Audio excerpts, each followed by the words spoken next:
Olá, meus amores, olá, minhas amoras, estamos mais uma vez juntinhos aqui, continuamos com o nosso cronograma de aulas, infelizmente à distância, porém, pelo menos a gente está se vendo um pouquinho, eu tô conseguindo sentir vocês. Não sei se vocês perceberam que tivemos um upgrade nesse estúdio, super estúdio, a sala da minha casa, mas isso é pensando no melhor de vocês e no aproveitamento de vocês, tá? Então espero que com a televisão fica um pouquinho mais fácil de vocês visualizarem os slides, tá bom? Mas não precisa ficar nervoso, não precisa se estressar, porque os slides já estão no Drive, tá? Então tá tudo bem, é só ir lá no Drive, dar uma olhada na minha pasta que já vai estar lá, eu prometo. Tá? Então hoje a gente continua com o nosso conteúdo de literatura, hoje a gente dá mais um passo super importante na compreensão desse mundo gigante que é o mundo da literatura, tá? E hoje eu vou falar com vocês sobre o arcadismo, uma era literária muito importante tanto para Portugal quanto para o Brasil, tá? É uma era literária que marca o fim de um momento, tá? E também marca o início de um movimento que está nascendo, que está surgindo, que é um movimento muito importante e é um movimento que a gente vai ficar, no mínimo, umas 2 aulas estudando, tá? Que é o romantismo, que é a próxima era literária, tá? Então, vamos calmar, né? Que hoje a gente fala de arcadismo. Vocês perceberam que eu coloquei essa pintura, tá? Essa pintura chama Les Champs-Élysées, os Campos Elíseos, tá? Champs-Élysées é uma avenida hoje na França, tá? E por que eu escolhi essa obra? Uma obra, ai Marina, é aleatória? Nada é aleatório na aula da tia Marina, lembra? Por que eu escolhi essa obra desse local meio bucólico, meio floresta? Por quê? Porque o arcadismo, ele se relaciona profundamente com a natureza, tá? Então os poetas árcades, eles vão pedir inspiração e eles vão ser influenciados por essa natureza. Por isso que eu escolhi essa obra Les Champs-Élysées, tá? Tem todo um significado. Os árcades, eles eram poetas que moravam nas cidades, ok, gente? Mas eles vão até os campos, eles vão até o ambiente rural pedir inspiração e ser inspirado por essa natureza. Então, vários dos poemas que a gente vai ver no arcadismo, eles são passados, eles são inspirados pela natureza, tá? Então, a gente percebe aqui na obra que nós temos várias pessoas, até crianças, e parece uma estátua, tá? A gente consegue perceber as obras e tudo isso é inspiração, tá? Então, a gente vai ver um monte de natureza, um monte de bucolismo nessa era literária. Mas vamos começar do começo, né? Vamos começar do início. Então, o que é o arcadismo? O arcadismo é uma era literária, é um movimento literário que acontece na Europa e acontece também no Brasil. Nessa aula, a gente vai analisar o arcadismo português e o arcadismo brasileiro. Tá? A gente não analisa o arcadismo dos outros locais da Europa. A gente dá um enfoque para o arcadismo português e para o brasileiro. Porém, o arcadismo, ele marca o fim de um movimento. Ele marca o fim do que a gente chama de era clássica da literatura. Então, o arcadismo, ele encerra o período clássico, tá? O período clássico, ele é marcado pelo classicismo, que a gente já viu, lembra do Camões? Isso, o Barroco, que foi nossa aula passada, lembra do Padre Antônio Vieira? E o arcadismo, tá? Então nós temos a era medieval, que é o trovadorismo, e a era clássica, que é o classicismo, o Barroco e o arcadismo. Tá bom, gente? Então, é o fim de um momento, é o fim de uma tradição literária, por isso que ele é tão importante. Então, se a gente está começando a se aproximar do fim, significa que novos projetos, novas estéticas, novos formatos vão se apresentar no futuro. Esses novos formatos é a era literária do romantismo, tá bom, gente? Então, a gente vai entender primeiro por que chama arcadismo. O nome arcadismo vem da palavra Arcádia, tá? Arcádia é uma região lá da Grécia e é uma região que é considerada um pouco mitológica. E por que ela é mitológica? Porque acreditava-se que uma parte da mitologia acontecia lá na Arcádia, tá? Então eles se apropriam disso e trazem esse nome, o nome dessa região grega, para a era literária. Então a gente já percebe aqui que a mitologia grega, os valores gregos, a estética grega, ou seja, a estética clássica, ela vai retornar, ok? Então ela retorna e a gente vai ver também que o arcadismo, ele tem muitas características bem similares, bem próximas do classicismo, tá? Então a Arcádia é uma região mitológica grega, ok? Uma região muito conhecida pelo seu pastoreio, tá? Então a criação de pequenos animais, de pastores, que vai inspirar todo esse movimento literário que a gente chama de arcadismo. Tá bom, gente? Então tá bom. A gente vai ver que o arcadismo tem uma predominância de assuntos. Então, os temas, os assuntos que esses poetas vão tratar são basicamente sobre o universo campestre, do campo, e o universo pastoril, do pastoreio. Tá, gente? Hoje a gente tem pouco contato com pastores, tá? Mas os pastores são aquelas pessoas que cuidam de pequenos rebanhos, de ovelha, de carneiro, tá? De pequenos rebanhos de bois, de vacas também, tá? Então, são aquelas pessoas que cuidam dessa criação, vamos falar assim, tá bom, gente? Então, eles são pastores urbanos. A condição de pastores urbanos vem por quê? Esses poetas, meus amores, eles são criados na cidade, eles são educados na cidade, porém, eles vão para a natureza, eles vão para o campo se inspirarem. Então a gente fala que eles são pastores, porém pastores urbanos. Eles não saem da cidade, eles continuam morando na cidade. Eles só vão até o campo para se inspirarem. Isso a gente chama de pastoralismo, é uma característica do arcadismo. Tudo bem? Outra característica do arcadismo é uma poesia extremamente equilibrada. Opa, que a gente tem um ponto importante aqui. Se o arcadismo é equilibrado, ele vai totalmente contra a era literária passada, o barroco. Lembra que o barroco ele era marcado pelo excesso, tá? Excesso de medo, excesso de insegurança. O arcadismo, ele inicia para tentar controlar os excessos que esse barroco vivenciou. Então, ele é totalmente oposto ao barroco. Tudo bem, gente? Então, tudo é muito equilibrado, nem falta, nem sobra. Equilíbrio. A gente não vai ver um exagero de sentimento, a gente não vai ver um exagero de rebuscamentos, a gente não vai ver um exagero de emoção, não veremos nada disso. A literatura ela é profundamente equilibrada, ok? Além disso, eles buscam o que a gente chama de serenidade espiritual. Por que serenidade? Uma pessoa serena, o que é uma pessoa serena? Todo mundo tem um amiguinho que é sereno.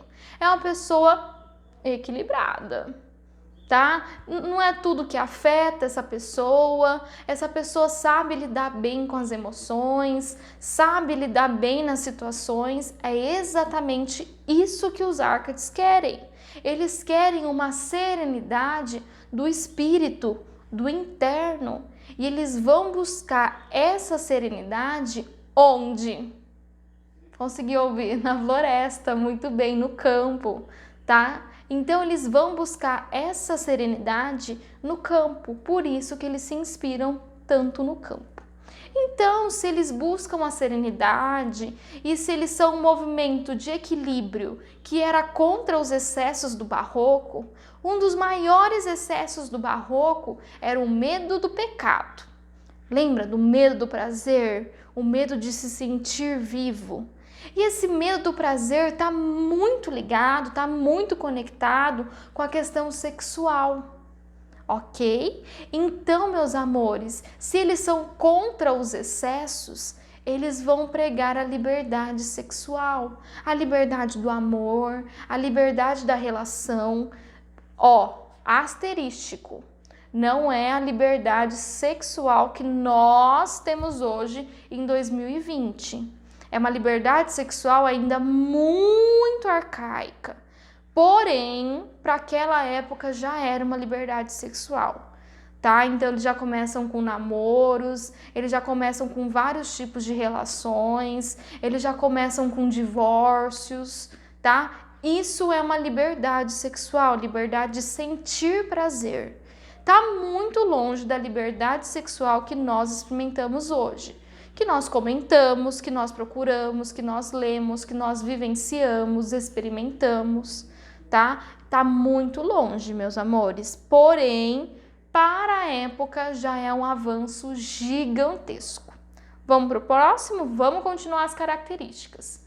Eles restauram o clássico, então eles retomam o clássico. Então, aquelas características do classicismo de rigor formal, estética perfeita, objetividade, clareza, nitidez, voltam no arcadismo. Eles se inspiram nos clássicos, eles se inspiram em Camões, tudo bem? E eles vão pedir inspiração e eles vão copiar, sim, esses autores clássicos. Isso a gente chama de valor greco-romano. Vamos para os valores? Vamos lá. Quem é meu aluno sabe que a gente sempre repete. Quais são os valores greco-romanos? Clareza, estética perfeita, objetividade.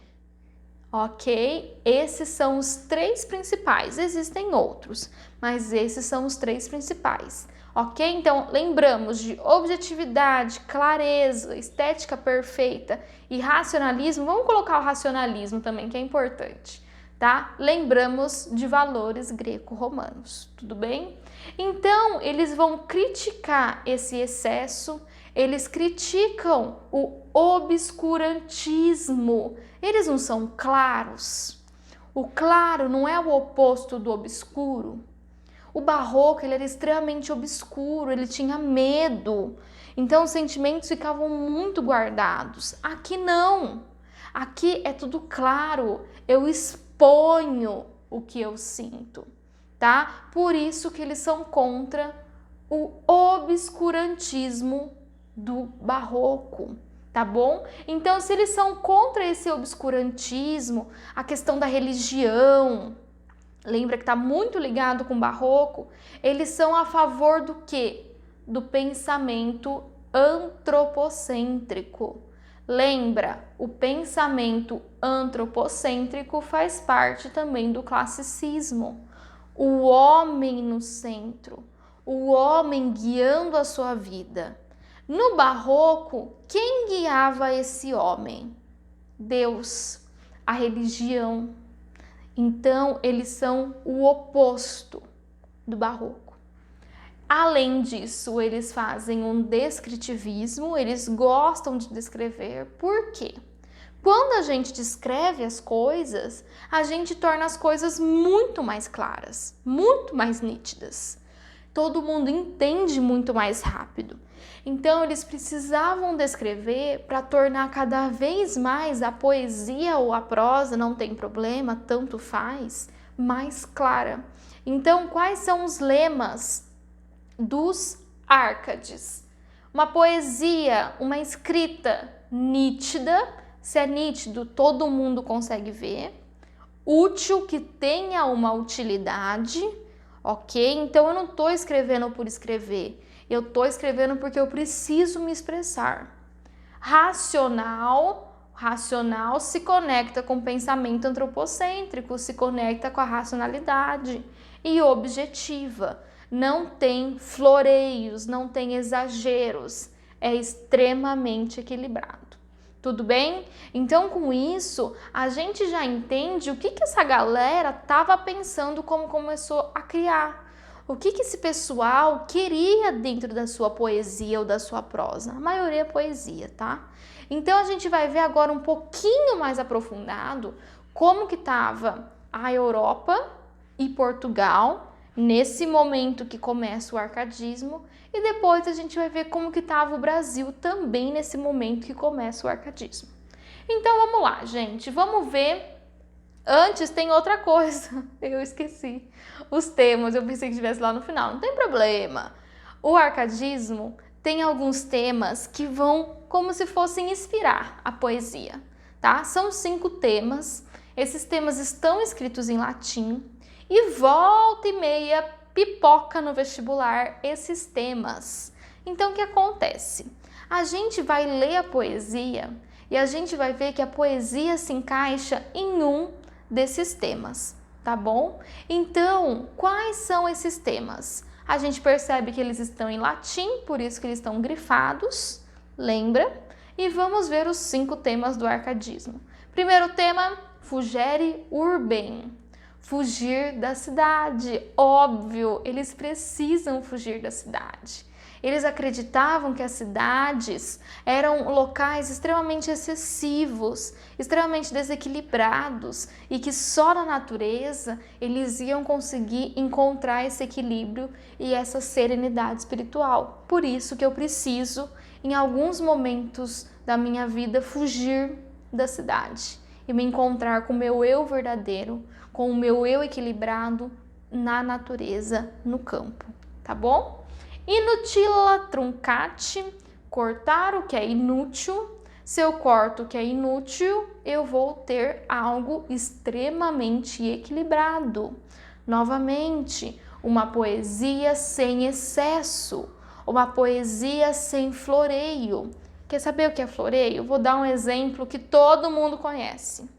Todo mundo tem um amigo ou uma amiga que a hora que vai contar uma fofoca, conta tudo e não conta fofoca. Fica floreando. Sabe quando a gente tem que pedir? Agora não mais, né, gente? Mas quando a gente tinha que pedir pra mãe e pro pai deixar a gente ir pra algum lugar e a gente fica floreando, a gente fica dando volta. Tá? E a mãe, geralmente mãe, tá? No meu caso era o pai. Fala, o que você quer logo? Pergunta. Isso é floreio.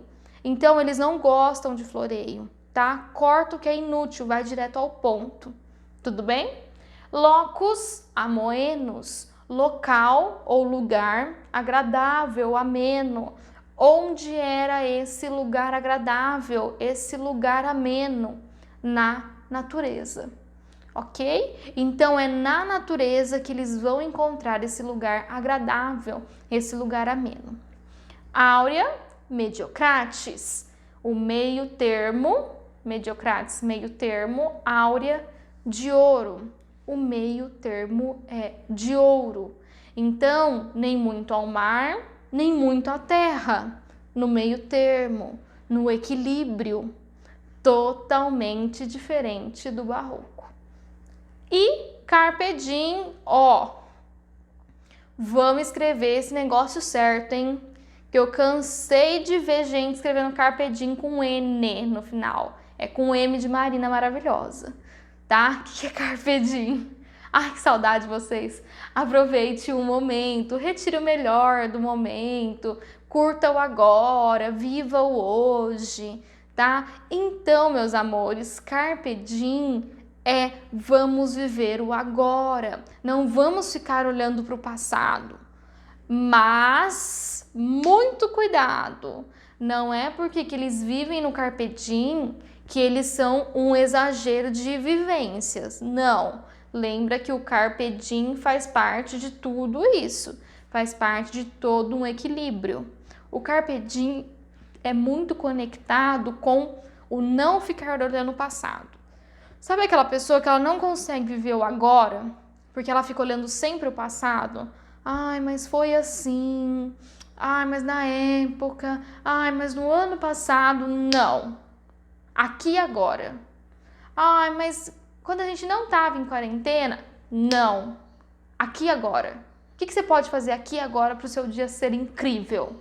Continuar vendo a aula da tia Marina. Tá bom, gente? Então, carpe diem. É para escrever certo, hein? Que eu já vi gente tatuando coisa errada com N. Não é para escrever com N. Tudo bem? Então, a gente começa a se encaminhar já para o que a gente chama de pré-romantismo. O arcadismo, além dele ser uma era literária totalmente nova, ele também faz parte de um movimento de preparação para o romantismo. Por isso que a gente chama de pré-romantismo, tá? Então, o arcadismo, ele também faz parte de um pré-romantismo.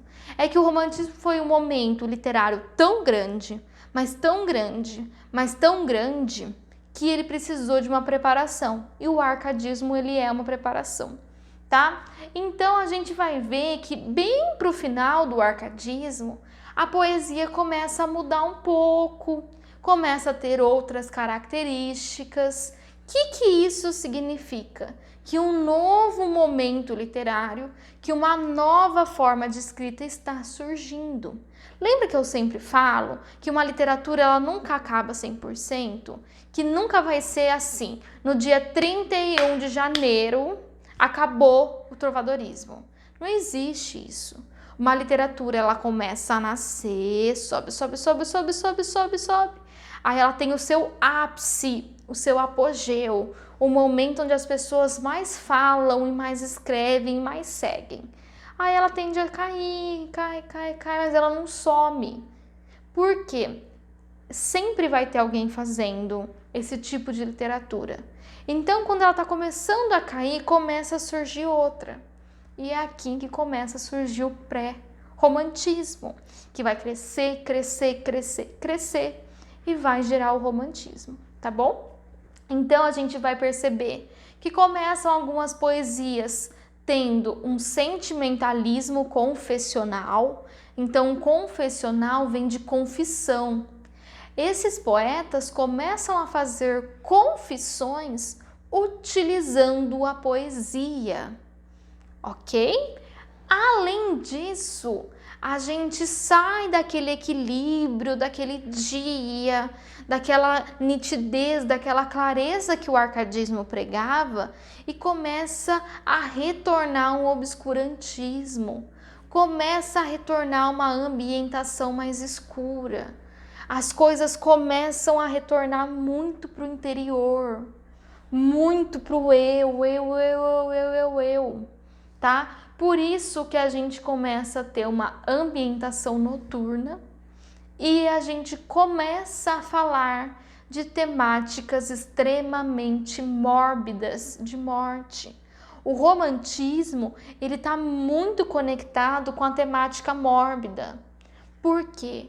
Porque quando a gente pensa no romantismo, no seu apogeu, que a gente chama de ultrarromantismo, esses poetas, eles comparam a vida sem amor a uma morte. Por isso a temática da morte, a temática da morbidez, porque sem o amor, sem o sentimento, é como se eles morressem, tá? E no Brasil, esse pré-romantismo, ou esse arcadismo bem no final, ele tem uma característica muito, muito particular, que é o indianismo ou naturismo, que é o início da exploração da imagem indígena, tá? Então começam a surgir as primeiras histórias que colocam o índio como personagem principal. É nessa época que surge uma história que fez muito sucesso pela Globo. A Globo alterou a história, mas o Caramuru, vocês lembram? Caramuru, a invenção do Brasil? Que era até com o Selton Mello, com a Débora Seco, bem novinhos.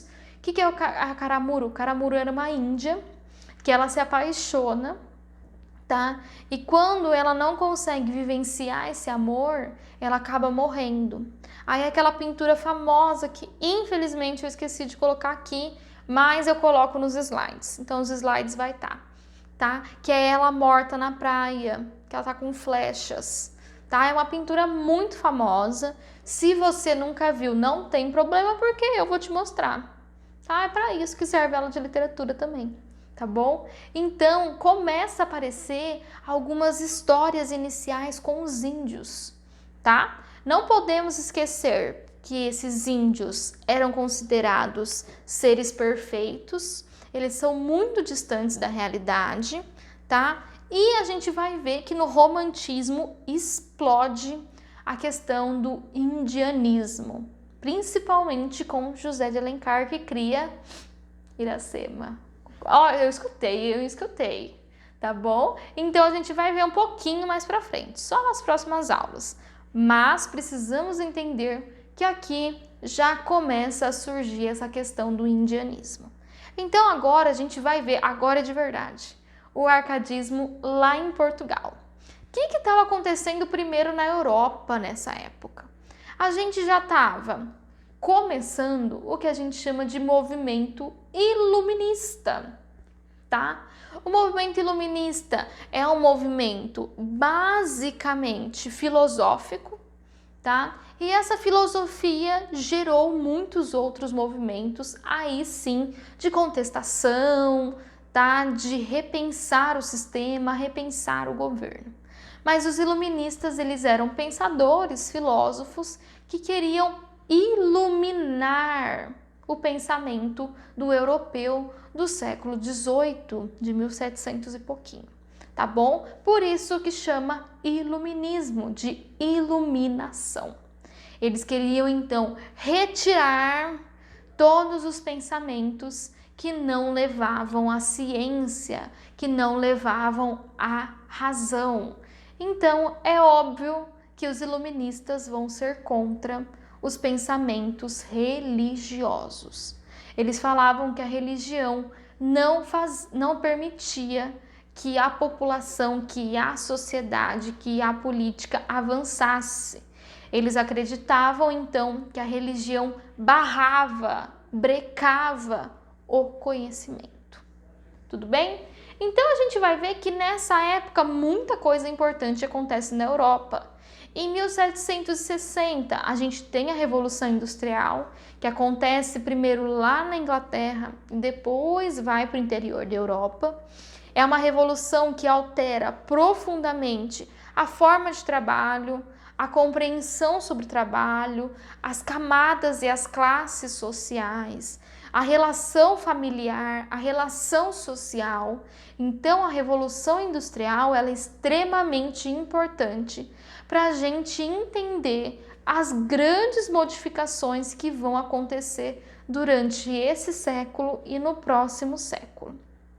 Alguns anos depois da Revolução Industrial, nós temos em 1789 a famosa Revolução Francesa, que é a retirada do rei e da rainha, tá, do poder. É uma revolução popular, uma revolução organizada pela população que retira a monarquia do poder. Então, quando essa monarquia cai, a gente vê que sempre que um cai, o outro sobe. E quem vai subir é a burguesia. A gente tem uma ascensão burguesa. Com a ascensão burguesa, começa um novo modelo de produção. Um modelo de produção que tem como combustível a entrada dos burgueses no poder e a Revolução Industrial. Que modelo de produção é esse? O modelo de produção que nós vivemos hoje, o capitalismo.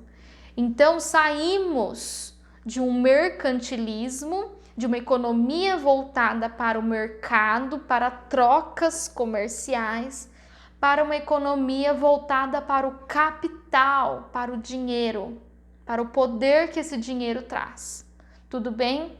A gente vai ver que capital não é só dinheiro, tá? Capital é poder, capital é terra, mas vamos pensar em capital como dinheiro porque torna um pouquinho mais fácil a compreensão para vocês. Então, gente, estamos tendo muitas revoltas, muitas revoluções, muitas mudanças na Europa e era óbvio, tá, que essas mudanças iam impactar a literatura. Então, se esses movimentos estão tentando afastar, levar fora, deixar lá no canto a questão religiosa, era óbvio que o barroco ele ia começar a decair. Assim como a liderança religiosa dentro da sociedade começou a decair.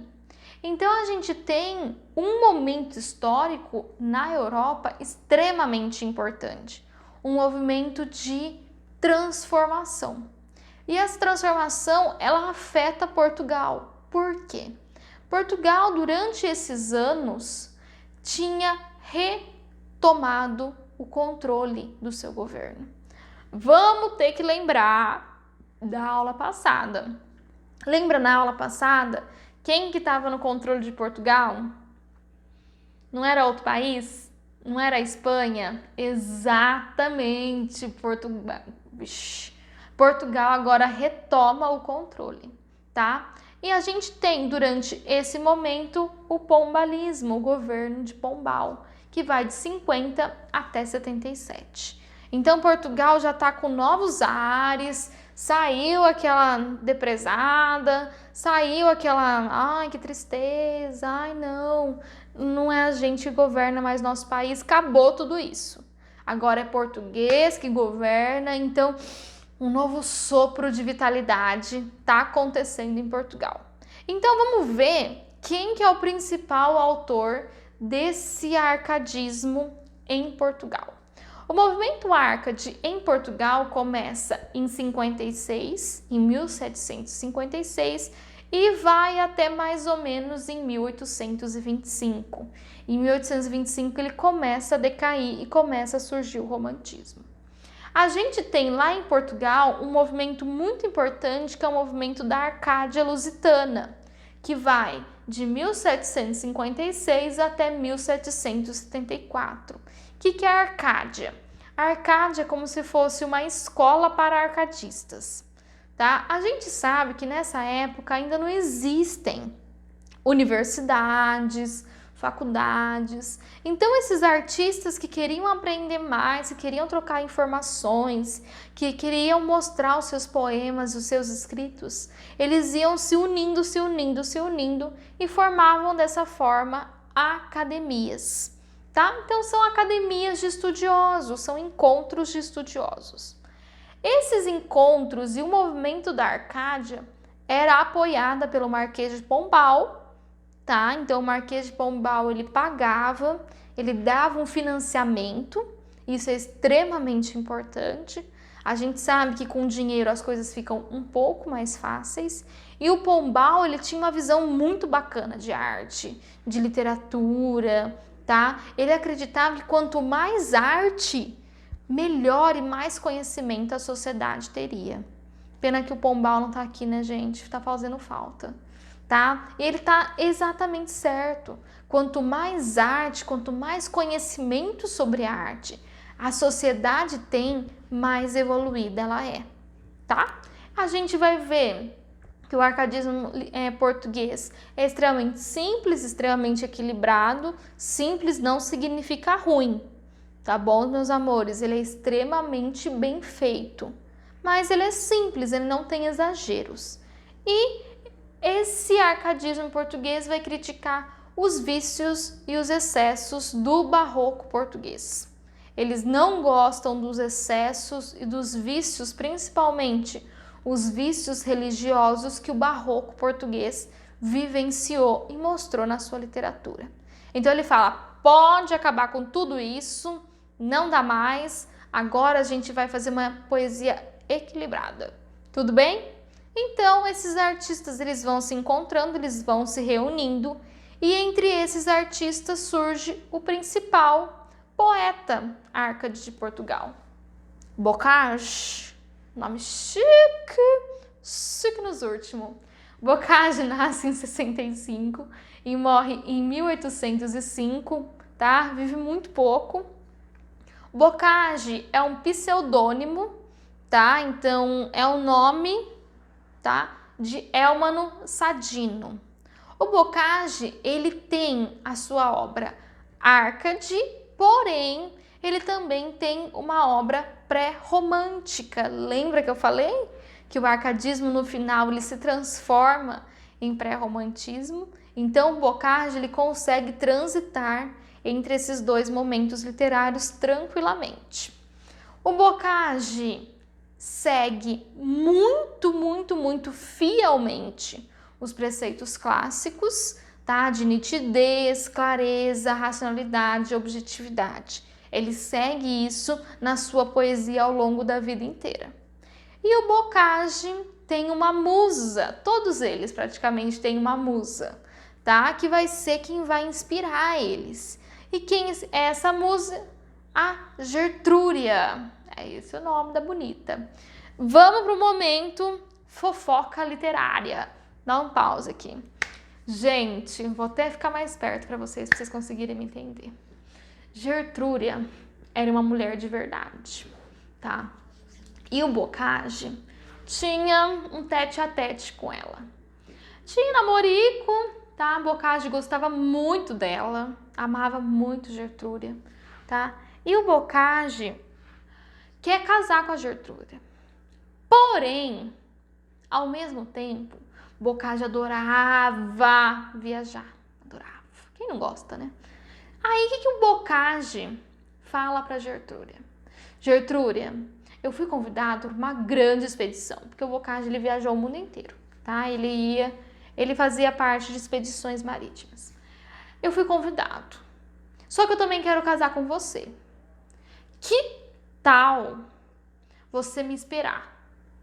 Tá? A expedição vai durar 6 meses, coisa rápida, tá? O meu amor por você não vai morrer em 6 meses, acredito que o seu amor por mim também não morra em 6 meses. E quando eu voltar, a gente casa, você fica aqui organizando o casamento, tá fiel a mim, eu sou fiel a você. Combinado? Deal? Combinado. Gertrude aceitou. Gente, quem chuta quanto tempo a expedição de Bocage durou? 6 fucking years. 6 anos. Gente, era óbvio que Gertrude não ia aguentar 6 anos, né? Ninguém aguenta. O que Gertrude fez? Casou com o irmão de Bocage. Turns around, goes around, goes around. Gente, tudo dá volta no mundo. Por isso que ela é uma musa inacessível. Porque agora ela é cunhada dele. Fim do TV Fama literário, tá? Então, é uma musa inacessível, então ele sempre vai dedicar as poesias pra ela. Ai, Marina, por que ela não esperou? Porque ela não é trouxa, né, gente? Vamos aprender com Gertrude, tá? Então, essa é a musa do Bocage. Sempre tem uma musa, tá? A obra do Bocage é dividida em 3 momentos, tá? A gente tá falando da poesia lírica, mas eu também vou falar um pouquinho da poesia satírica. Mas vamos ver o mais importante pra gente, que é a poesia lírica. A gente tem, dentro das obras líricas, lírico, sentimento, tá? O que a gente chama de obra árcade, tá? Obra satírica e obra pré-romântica. Obra árcade é quando ele fala do arcadismo mesmo, quando ele segue os valores árcades. Obra satírica, eu vou falar aqui embaixo. E obra pré-romântica é quando ele segue os preceitos, os valores pré-românticos. O que é a obra satírica, para eu explicar bem bonitinho para vocês? São as críticas que o Bocage faz à sociedade, uma crítica social. E Bocage também era famoso pelos seus escritos pornográficos. Verdade, Marina? Verdade, gente! Bocage ficou famoso mundialmente por causa dos seus escritos pornográficos, tá? Ele era um excelente escritor pornográfico, assim como ele também é um excelente escritor lírico, tá? No arcadismo, a gente analisa a parte lírica dele, de sentimento. Ele dedicando os poemas a Gertrude. Tá bom, gente? Vamos ver agora o arcadismo aqui no Brasil. O arcadismo brasileiro começa em 1768, tá? E vai até 1836.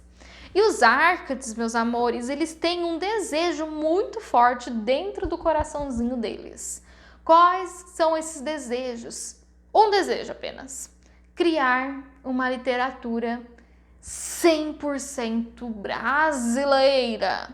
Eles querem parar de ficar copiando uma literatura europeia, ok? Então, eles também formam academias literárias, eles também formam grupos literários e dá muito certo esses grupos literários. A gente tem uma grande quantidade de poetas árcades e a literatura deles é muito boa, tá? É uma pena, uma tristeza que a gente não conheça e a gente não leiam tanto poetas árcades, porque eles são muito bons, tá?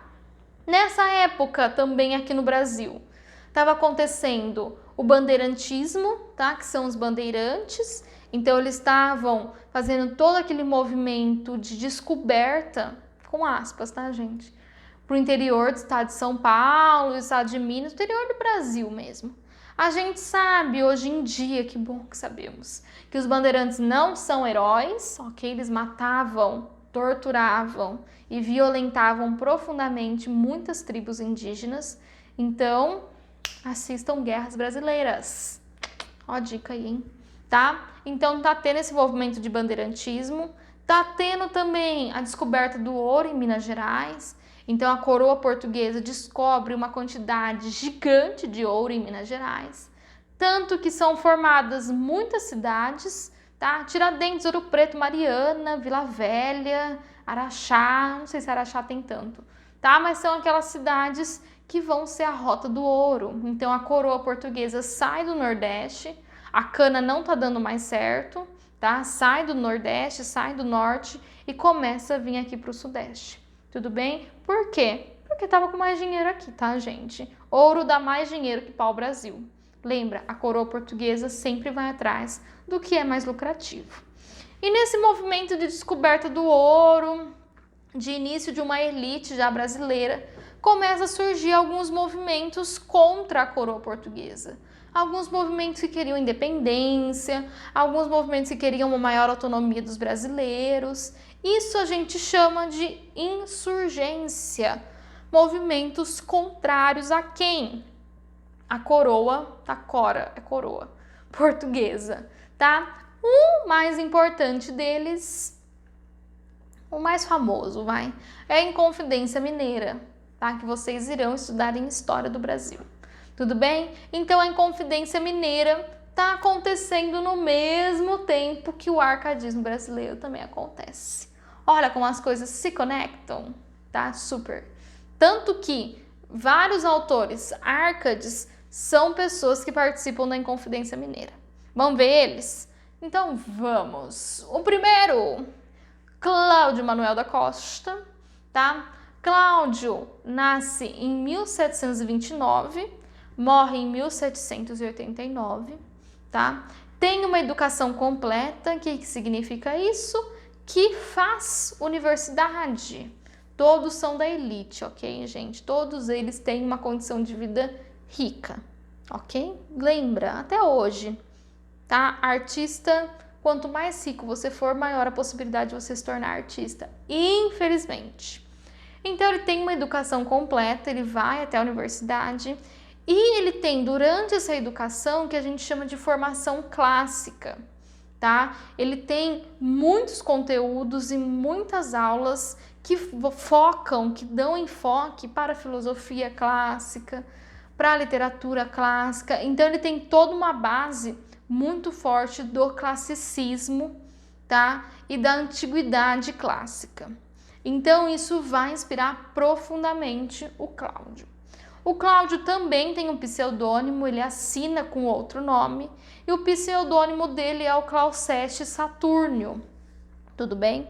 Pulei, mas não tem problema.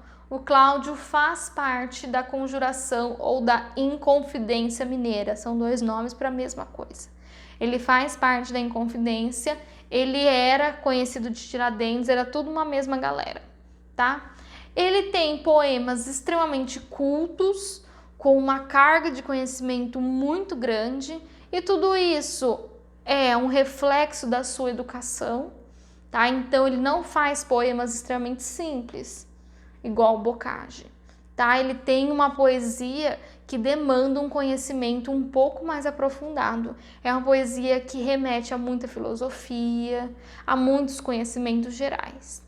E, como todo bom árcade, ele tem a pastora, o nome da pastora dele, que é a musa dele, é a Nise, tá? Ela sempre aparece como uma musa, tá? Como todos têm. Tudo bem até aqui? Então vamos para o próximo. O próximo é o Tomás Antônio Gonzaga. Nasce em 44 e morre em 1810. Viveu bastante. Também tem uma educação completa, tá? Os pais são extremamente ricos, garantem o bom e do melhor para o Tomás, tá? O Tomás tem uma família toda envolvida com a política portuguesa da época. É uma família que vem de descendência portuguesa e o Tomás assume cargos políticos assim que tem idade para isso.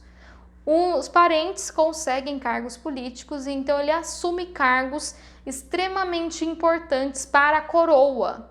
O Tomás está do lado de Portugal. Ele trabalha para Portugal. Porém, ele faz parte da Conjuração Mineira. A Conjuração Mineira era contra Portugal. Então ele era meio que um agente duplo. Ele trabalhava para Portugal, mas também falava mal de Portugal dentro da Conjuração e tentava retirar Portugal do Brasil dentro da Conjuração. Alguém caguetou, tá? E o Tomás foi expulso de Portugal. O Tomás é mandado para o continente africano, tá? Não vou me recordar o nome do país, falha minha, tá? Mas ele é mandado. Lá ele fica durante muitos e muitos anos. E nesse país africano ele se torna traficante de escravos. Sim, gente. Ele traficava escravos para o Brasil. Ele mandava escravos para o Brasil. Escravos não. Ele mandava pessoas escravizadas. Me desculpem. Tá, gente? Tem que ser pessoas escravizadas. Escravos não é uma característica da pessoa. Ela está escravizada. Então, com isso ele fica muito, mas muito rico. Tá? Depois ele acaba voltando. Ele se casa, tá? Com uma pessoa que o pai já traficava pessoas escravizadas, aí ele entra no negócio. E a gente divide a obra dele em 3 partes. A obra lírica, que é a obra do Árcade, tá? Uma obra do arcadismo. Tô enrolando a língua hoje, né? Ele também tem uma poesia satírica, então ele também tem uma poesia de crítica social. E ele também tem uma parte da poesia que é pré-romântica. Tudo bem, meus amores? Então, o Tomás, assim como o Bocage, também tem um pezinho no pré-romantismo. Ele começa a preparar sua poesia para o novo momento literário que está começando. E o último que a gente vai ver hoje é o Basílio da Gama, que é um poeta com menos prestígio, tá? Ele não é tão conhecido, mas ele é extremamente importante para o arcadismo brasileiro. Ele nasce em 1741 e morre em 1795. Ele é extremamente próximo dos jesuítas, muito, muito, muito próximo, e isso, infelizmente, acaba indo contra ele. Ele é acusado de ser jesuitófilo. Ele é acusado de ser como se fosse um espião dos jesuítas, tá? Com isso, ele é mandado embora do Brasil, tá? E isso vai afetar profundamente a poesia do Basílio. O Basílio tem uma poesia extremamente lírica, extremamente focada no sentimento. Tudo bem, meus amores? Então era isso que eu tinha para mostrar para vocês de arcadismo. Espero que vocês tenham entendido. Se não entendeu, lembre de me procurar. Não fiquem com as dúvidas.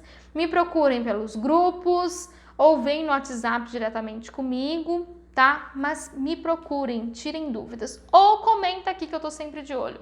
Não esquece de dar o curtir, porque eu fico feliz. E de comentar, Marina linda, Marina perfeita, que eu também fico feliz, tá bom? Espero que vocês tenham entendido, tá? Muito obrigada pela aula, estou com saudade de vocês e a gente se encontra logo, logo, espero que juntos. Fiquem em casa e se cuidem. Um beijo, até a próxima aula.